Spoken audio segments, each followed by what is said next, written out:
Bankat janë të gatshme për të dhënë kredi, por biznesi duhet që të jetë transparent me procedurat. Kreu i Bankës së Shqipërisë Ardian Fullani e bëri këtë apel në konferencën me temë sistemi bankar i shëndetshëm. Sipas guvernatorit të Bankës Qendrore, është shumë e rëndësishme që të krijohen marrëdhënie të qarta biznes-banka. Gjithashtu Fullani kërkoi bashkëpunim të sistemit bankar edhe me institucionet qeveritare. Së pari do të sugjeroja Komitetit Biznesit të jetë më kreativ, të jetë më transparent dhe më formal në aktivitetin e tij.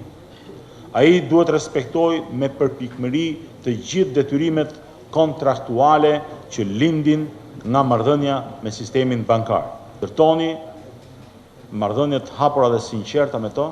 Rritja e kredive të këqija sipas guvernatorit Fullani kërkon që të rritet dhe të realizohet sekuestrimi në çdo mënyrë i pasurive që janë lënë peng për kredit. Përqendrimi i kolateralit në formën e pasurisë palujshme, si dhe vështirësitë që ende ndeshen në ekzekutimin e tij dhe rikuperimin e vlerës së kredisë humbur, e zhvlerësojnë që në një nismë të tillë. Ndërkohë, kryetari i Shoqatës Shqiptare të Bankave ofroi disa zgjidhje për ekzekutimin e kolateralit. Sipas tij, është e rëndësishme që të liberalizohen tarifat që paruesit privat po aplikojnë në rastin e sekuestrimit të një prone, duke nxitur ato që të çojë deri në fund procesin, si dhe pasuritë e lëna peng të ofrohen me vlerën e tregut.